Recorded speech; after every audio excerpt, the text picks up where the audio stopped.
Michael William Denny of ThunderShamanism.com, and today we're going to talk about another installment in the series Secrets of Shamanism, The Path to Spiritual Mastery.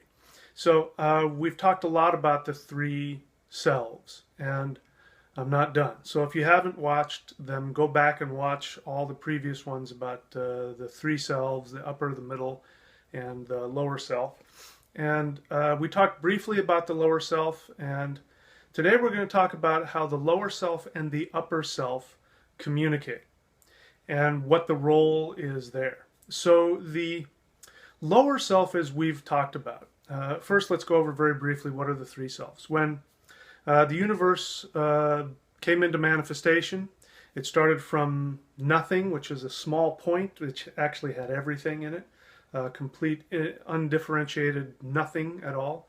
And then it exploded into the Big Bang. From there, it moved into the three, what's called the three ones, the three selves, the Trinity, the three dimensions. And from there, it manifested further into the five elements, ether, air, fire, water, and earth. And from the five elements created all of the physical things, all of infinity.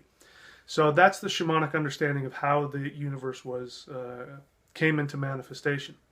The reason why human beings are seen to be in the image of God, if you use the Abrahamic language, it means that they have those three ones, the Trinity, Father, Son, Holy Spirit, Odin, Vili, and Ve. The Taoists say heaven, earth, and man. Modern day we say mind, body, and spirit. Human beings are the only incarnated animals that have this capacity of all having the three ones. And it is the three selves that gives you the ability to create. And this is what we're doing in shamanism. We're doing more than finding, peace. We're doing more than finding enlightenment. We're doing more than finding energy and power and magic. We're going beyond that, even to the point of being able to create reality. This is what the three selves have the capability of doing. Now, most human beings don't have that ability.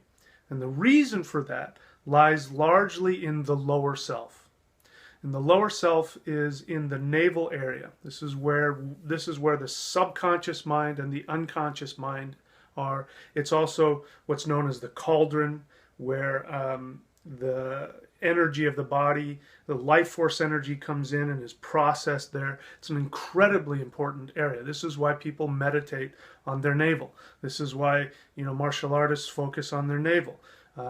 This is why the navel is so important. It gets us out of our head, connects us to our body, but it does much more than that.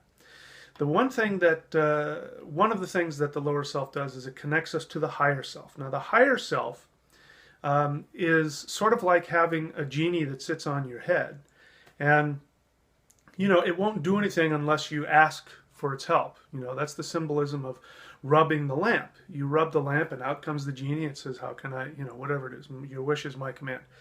And so the upper self sort of sits up there and doesn't get involved in our life unless, we're in danger of destroying our destiny. We're going to lose our life too early or something like that. Then, you may see an angel or something like that to save your life, to get you back on track. But for the most part, the upper self is going to sit there and let you figure things out on your own. And the lower self, however, has a much more direct connection, which is, as you know, every night when you go to sleep, you have dreams, which is your unconscious mind. And you're working through all kinds of things in your subconscious and unconscious mind. Now, as we've said, the upper self has the blueprint, which is your perfect destiny. Now, this perfect destiny is not God's will. It's actually your will. Before you incarnated, you got together with your teachers and your celestial masters, and you decided what your perfect life would be, which includes all of your lessons and all of the things we would call karma or destiny. Now, that doesn't mean that you're going to follow it perfectly, just like a video game. We've talked about this. Life is a video game. And, you're not going to do the video game perfect every time, and sometimes you're going to lose, and all your men are going to die, and you have to get some more quarters, and you have to do it all over again. And it's a lot of fun, and you're happy to do it. So the upper self is sort of like the guy who has the cheat sheet When you ask for it, he can give you the secret keys to open the door to this, that, and the other thing. And it has to come through your lower self. It's not going to come directly to your middle self, which is you. It's going to go to your lower self. Now, your lower self has to process that information. The middle self is getting information from the lower self, the higher self, but mostly from the lower self. And lots of times the higher self will give messages to the lower self to give to the middle self.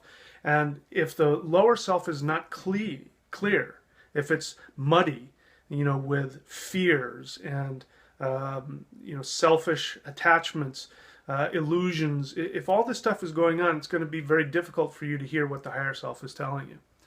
And, this is the way we've designed it. So, the reason why we focus on the lower self the majority of the time is because we've got to clean that lower self out.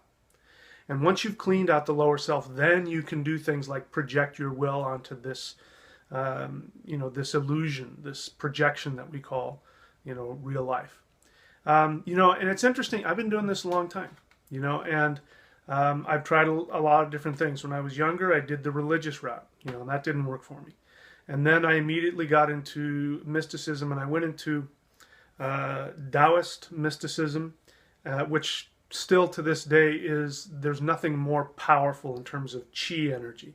Now, the East Indians have mastered Kundalini, which we'll have a whole other video on what Kundalini is as opposed to what chi is, and most people get the two mixed up, even people in each tradition, but they're totally different. Even though they do work together synergistically. I did the Chinese stuff, and the power in that was amazing. But I saw people, including myself, get attached to the power, and they got stuck in the dream. Remember, shamans, we want to wake up from this dream. Once you're awake in the dream, you can create anything that you want. And there's different levels of being awake, but power isn't the way to go. You can amass huge amounts of chi power, but you'll get stuck in it. And I've seen people do that. I've seen people get sick and die who were masters, so that isn't the answer. It's a great thing to have, and I still do it, and it's a blast. I love doing it, but it's not the answer. The answer is to wake up in the dream. But I'm going to help you by giving you all these tools so that you can do that for yourself. So the lower self, we have to clean out our subconscious garbage. Now, how is that done? Well, there's a lot of different ways to do it. Meditation is really important. This is why people meditate in just about any traditions, because it cleans the lower self. It's like polishing the mirror so that the mirror can then project your intentions. This is why 12-step works so well. This is why alcoholics and drug addicts who couldn't stop drinking and whatever their issue is until they work the 12 steps, because the 12 steps actually clean out the lower self. And then they can intend sobriety. That's how it works. That's why it's such an amazing thing and why it's been working so well for so long. This is why people go to psychologists and psychotherapists. Difference is that psychology lots of times gets stuck in this idea of being in the head and getting stuck in this idea of, if we just look at the unconscious mind, it'll work itself out. Well, no, you have to take action. Shamanism is about taking proactive action. This is what ritual is. Ritual is taking action to change your subconscious mind. That's why ritual is so important. That's why when you do ritual, magic happens. It happens because the subconscious mind takes ritual so seriously that when you do it right, and it is a science, when you take this science seriously and you do it right, the subconscious mind takes it as a command and will go out and create what you've put into your ritual, if you know what you're doing. So anyway, this is an incredibly deep subject, but this is, again, I just want to tell you that the lower self is incredibly important to your mastery of shamanism, and that the lower self has a very important connection to the upper self. And so the upper self has to be in control of the lower self, which is, again, what meditation is all about. This is what religion is trying to do. Anyway, we can talk a lot about that. So if you want to go ahead and click on Celestial Qigong, that's the power source to get your power. And then click on the apprenticeship link, and you can subscribe and work with me 1 hour a week, every week for as long as you want. I'm looking for 5 apprentices, hardcore committed apprentices that I will work with to groom, to give all of my knowledge to. Of those 5, I'm going to look for 2 people who really have what it takes to master and simply take all of the knowledge that I have and then perfect it for the next generation that will come after. So until next time, more to come.